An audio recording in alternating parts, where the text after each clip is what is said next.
اس کہانی کی شروعات ہوتی ہے ساؤتھ کوریا کے ایک خوبصورت شہر ڈائگو سے۔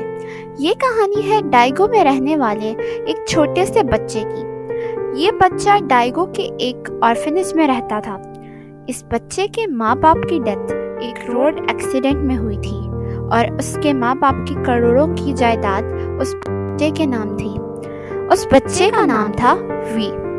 ایک دن آرفنیج میں ایک کپل آیا اور انہوں نے وی کو اڈاپٹ کر لیا۔ انہوں نے وی کو اس کے کروڑوں کی جائیداد کی وجہ سے اڈاپٹ کیا تھا۔ ایک دن انہوں نے وی سے اس جائیداد کے پیپرز پر وی کا تھم لگوا لیا۔ وی بہت چھوٹا تھا، اس لیے اس کو نہیں پتا تھا کہ وہ اس کے ساتھ کیا کر رہے تھے۔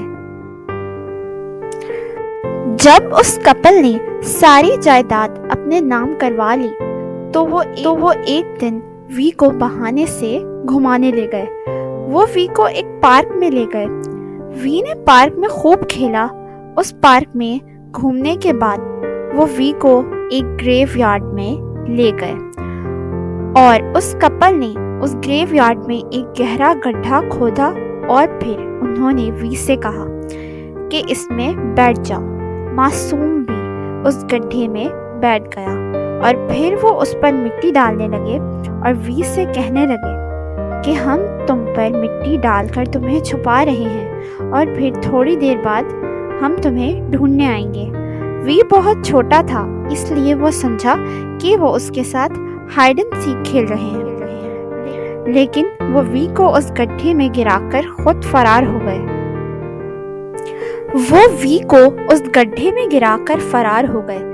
جب وہ وی کو ڈھونڈنے نہیں آئے تو وہ گھبرا گیا۔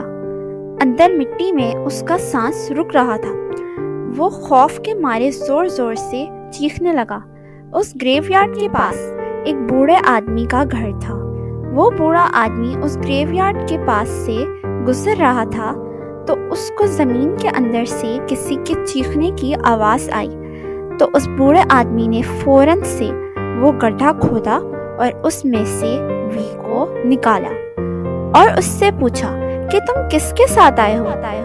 تو وی نے کہا میرے پیرنٹس نہیں ہیں اور میں ایک انکل اور آنٹی کے ساتھ رہ رہا تھا اور وہ ہی مجھے اس گڈھے میں بٹھا کر چلے گئے۔ اس دن کے بعد سے وی کو اس بوڑھے آدمی نے اپنے پاس رکھ لیا۔ جیسے جیسے وقت گزرتا گیا وی اس بوڑھے آدمی سے بہت اٹیچ ہو گیا تھا۔ وی ان کو گرینڈ پا کہہ کر بلاتا تھا۔ کافی سال گزر چکے تھے۔ وی بڑا ہو چکا تھا۔ وی میں ایک خاص بات تھی، وہ بہت انٹیلیجنٹ تھا۔ جب وی 20 سال کا ہوا تو اس کے گرینڈ پا نے وی کو بتایا کہ ایک دن ان کے گھر ایک جادوگر آیا اور وہ ان کو ایک کتاب دے کر گیا اور انہوں نے کہا تھا کہ یہ کتاب تم نے صرف اسی بچے کو دینی ہے جس کے بازو پر ایک ہیمر بنا ہو۔ گرینڈ پا نے وی کو بتایا کہ جب میں نے تمہیں اس گڈھے میں نکالا تھا تو مجھے تمہارے بازو پر وہی نشان نظر آیا تھا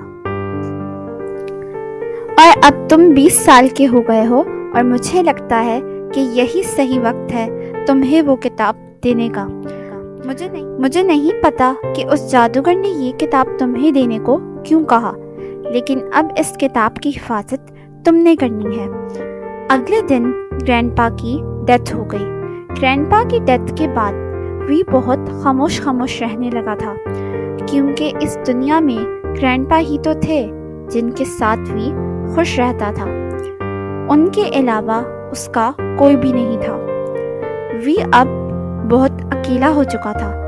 وی کے فائنل پیپرز قریب آ رہے تھے، لیکن اس کا پڑھائی میں بالکل بھی دل نہیں لگ رہا تھا۔ وی ہر دفعہ فرسٹ پوزیشن لیتا تھا، لیکن اس دفعہ وہ پڑھائی پر صحیح دھیان نہیں دے پا رہا تھا۔